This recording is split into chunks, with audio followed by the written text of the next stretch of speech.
बाप मुलाचा रस्त्यातच दुर्दैवी अंत झाल्याची धक्कादायक घटना नांदेडमध्ये घडली आहे। नेमका हा अपघात कसा घडला, कसा होता अपघाताचा थरार, जाणून घेणार आहोत या व्हिडिओमधून।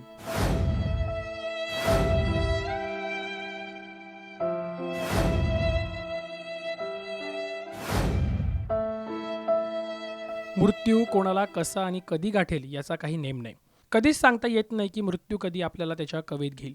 पण अशीच अंगावर काटा आणणारी धक्कादायक घटना नांदेड शहरात घडली। वडिलांची तब्येत चांगली नसल्याने मुलगा आपल्या वडिलांना उपचारासाठी नांदेड येथील एका रुग्णालयात दुचाकीवरून घेऊन जात होता।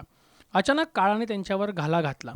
नांदेड नागपूर महामार्गावरील आसना पुलावर भरधाव ट्रकने पिता पुत्रांना जोरदार धडक दिली। त्या धडकेत बाप लेकाचा मृत्यू झाला।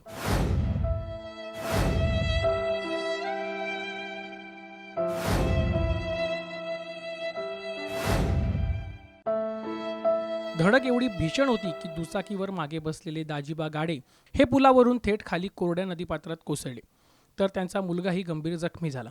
अपघातानंतर दोघांना तात्काळ शासकीय रुग्णालयात नेण्यात आले, पण दोघांनाही मृत घोषित करण्यात आले। घरातील कर्त्या शेतकरी पितापुत्रांचा दुर्दैवी मृत्यूने घरावरचे छत्र उघडे पडले। अपघातात मृत पावलेले हे पितापुत्र अर्धापूर तालुक्यातील भोगाव येथील रहिवासी आहेत। अपघात घडल्यानंतर पोलिसांनी घटनास्थळी धाव घेतली आणि त्यानंतर चौकशी करण्यास सुरुवात केली। ब्युरो रिपोर्ट, साम टीव्ही न्यूज, नांदेड। देश विदेशातील प्रत्येक घडामोडींचे लाईव्ह अपडेट मिळवण्यासाठी आता साम टीव्हीच्या सर्व सोशल मीडिया प्लॅटफॉर्मला लाईक, फॉलो आणि सबस्क्राईब करा। तसंच सर्व नोटिफिकेशनसाठी बेल आयकॉन प्रेस करायला विसरू नका।